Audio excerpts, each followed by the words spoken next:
Hi friends, did you know that you could make this cozy turtleneck out of a t-shirt pattern that you probably already have? No need to buy another pattern. Hi, I'm Carrie and welcome to So Darn Fun. Like many of you, while scrolling through social media feeds, I see some really cute things advertised, but I don't buy them because I know that oftentimes I can just make them just like this turtleneck. I like the high turtleneck that's not tight. I also love the cuff detail. I'm going to cover the cuff detail in a separate video, so this one's just going to concentrate on how to turn your t-shirt pattern into a turtleneck, and when I get the cuff video finished, I'm going to link it above so you can just easily access it. So the things that you're going to need in order to do this, of course, is some nice stretchy fabric. I've got a nice olive ribbing right here, and it is a two-way stretch. It's got some really great stretch and recovery. You're going to need a t-shirt pattern that you know fits you. This one I know fits me, and this is the one I'm going to use. You'll need something to mark with, like chalk, your favorite pair of scissors, and something to measure with. So let's get to the table and I'll show you in 3 easy steps how to make this top. Before I do anything really serious regarding cutting out fabric or anything, I've got a turtleneck that I love the way that it fits me. And I know this is bulkier than the fabric that I'm going to be using, but I just kind of want to get an idea of the width of the actual turtleneck itself. So what I want to do is I'm going to measure. So this one is just about 8 inches, which would be 16 inches in circumference. And I can see by the seam lines on this turtleneck that it is an even width from the top to the bottom. If it wasn't, then I would see a difference in the ribbing. It would kind of V like this if it was looser at the top. So it's not looser at the top or looser at the bottom. The second thing that I want to do is measure approximately what the width is around where it's attaching to the body portion, and I've already measured that, and it is about 20. So I'm going to keep that in mind when I am getting my pattern ready. Now, I realize this isn't a regular tissue pattern. I've already got it traced off on many different types of paper and pattern paper patched up here. But I've already drawn a line here on the front. This is my front piece, and my back piece is a little bit of a pink line right here that shows what I would have to cut on so that I would get that same 20 inches. Of course, I take into consideration that I've got a 3/8 inch shoulder seam. So my pattern is ready to go. I've got it measured off so it'll have the same width of neckline as my gray. Now let's measure and see how long we need to make our turtleneck piece. So if we measure up to the top and gave a little bit of a seam allowance down here, it's 9. My fabric I'm going to double over, so we are going to double that, and that's of course going to be 18. So we know that the height is going to be 18 inches. We know that the width is going to be 20. So let's make our pattern. It does help to have a cutting mat grid or a straight edge that you can use to mark this off. I'm just going to go ahead and use the grid underneath my pattern paper. So we know that we need our collar to be 18 inches tall. So let's just go ahead and measure that, and we'll mark it up here. This is 18 inches right here.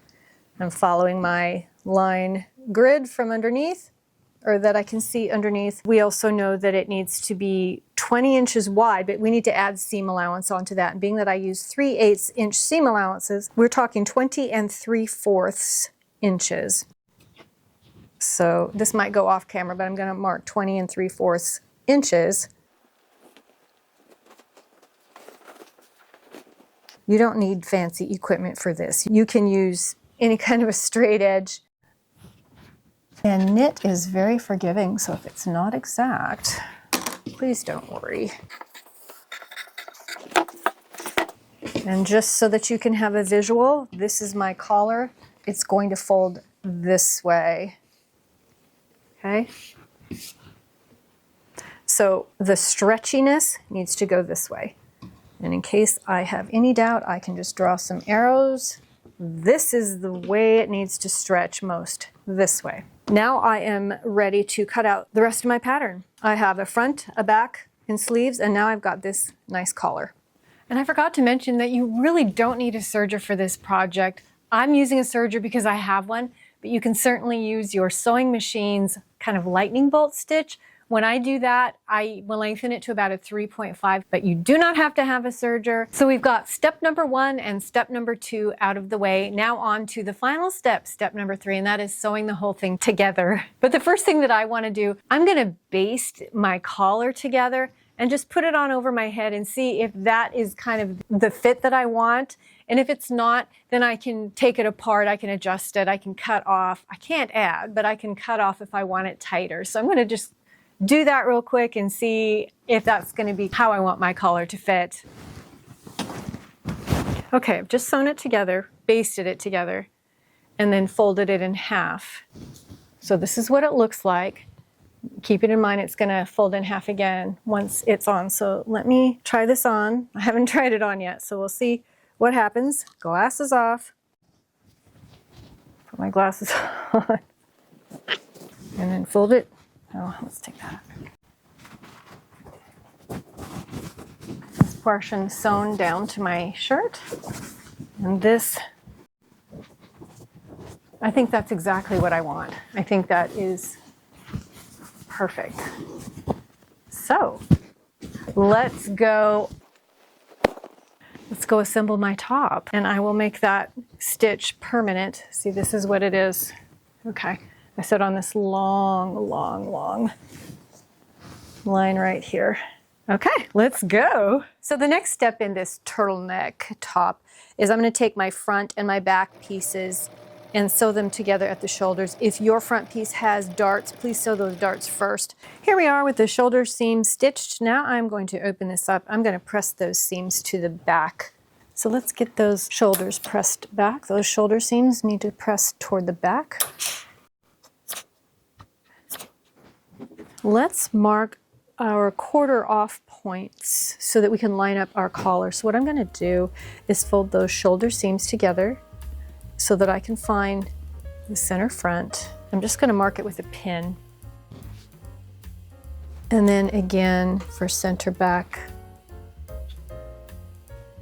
It's important that we know our halfway points here so that when we line up that collar and we stretch it to fit, that it's not going to be kind of bunched up on one side or the other. It needs to be evenly distributed. So once you have those points, most of you probably already know how to do this, but there will always be some who aren't sure how to quarter off. Never use those shoulder seams. Those aren't a halfway point because it depends on, you know, how much deeper the front neckline goes than the back. So they will never be halfway points. Okay. Now I have this evenly marked off. Now it's time to do the same to our collar. So remember our collar, let's turn it back inside out. We have just sewn this edge right here, making a tube. So now we're going to fold wrong sides together. So we're going to match our seam line on the inside here. And bear with me while I sort of shake this around and get it all evenly together. I'm going to go ahead and pin this, the seam line here, together, wrong sides together, just so that they stay put. Okay, we're going to do kind of the same procedure for this. So I know that the seam lines are over here on the left. So when I fold it flat, and I come all the way to the right here, where the fold is on the right is going to be my middle point. So let's put a pin over there too. And then we're going to put our pins together right here. And the same thing on both of these sides here, right where it folds, you're going to mark it. You can put a pin or you can mark it with chalk or something. I like to mark it with a pin because it serves two purposes. It marks my point and it also holds everything together. Some people might want to baste these two layers together. I don't want to. You can if you feel more comfortable doing that. No right and wrong. Get that pin in there. Okay, we have both of our collar and our top marked. This is my back, and I want my seam to go in the back. And for mine, there's really no right side or wrong side now. Being that I've got wrong sides together, I could go either way. If you have a directional print, you're going to have to really pay attention to which way your print is, because remember your collar is going to fold down like this, and just be aware of that. So my center back, I'm going to take one of the pins out and then just pin that together right along where I want the center back seam to be. Then I'm going to actually turn my, my top so that it is inside out, and my collar is now on the inside, because it's going to be easier for me. Sorry if this looks kind of messy as I flop it around. Here's the area I just pinned. And then let's go ahead and pin the opposite one, which will be center front right here. So you can see my collar is now on the inside and my garment is on the outside. It'll be easier for me to sew it this way. So, and then we'll do the over near the shoulder seams. So those side points, taking out the extra pin, that's what I'm doing in case you're confused. I'm matching the pins, taking one of the pins out, repinning it, and then taking the other one out. So now I have my collar pinned inside my top. It looks like I'll have to do just a minor amount of stretching, not a whole lot, so that my collar will fit. So it's actually not a whole lot of stretching. I thought there would be more. I'm going to take this to the machine. I'm going to serge it. You're going to do whatever makes you happy. Serge it or use your regular straight stitch machine and use whatever stitch is going to work well for you on a stretchy fabric.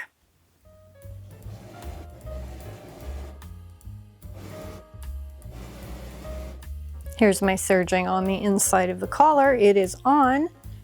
It's turned right side out. There's my seam right there. And I think I'm going to give the top of this collar just a little press. There we go.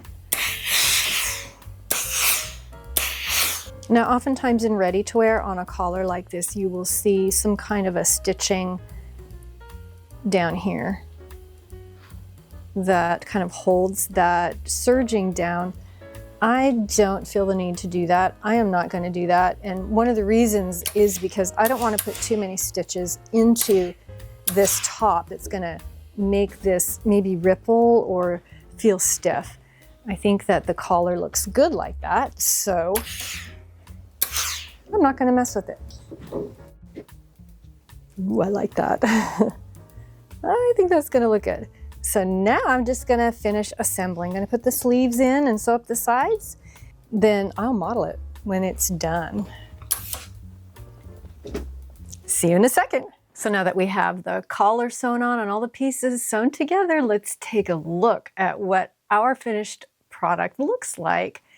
And I can say truly I am really, really happy with how this turned out. See, you can make many different types of turtlenecks with this same process. You can make it tighter, you can make it shorter. In fact, this one here, I can fold it down if I wanted a more casual, kind of a lower collar look. So there's many ways that I could wear it. But comparing it to my gray sweater that I really liked, the one I modeled it after, I think that it's really comparable to the look that I was trying to get. Keep in mind that the fabric was a different fabric. As I mentioned at the beginning, it's not thick and more stiff and bulky like my gray knit sweater. This is a rib knit, kind of a finer, I think it's a cotton lycra. So it's thinner, but it's very stretchy, and I am super pleased with how it turned out. Because you might be interested in some of the items that I use in my sewing studio, please take a look in the description at my Amazon store. There's some links there of things that I actually use. When you buy from these links, it does give me a small commission, and I thank you for doing that. I'm going to link in the description the video that I will be making that detail how to do the buttoned cuffs that I did on this top. Now you have everything that you need to know to make a beautiful turtleneck out of a regular, ordinary t-shirt pattern that you probably already have. I thank you so much for watching. I look forward to you joining me again, and keep on sewing.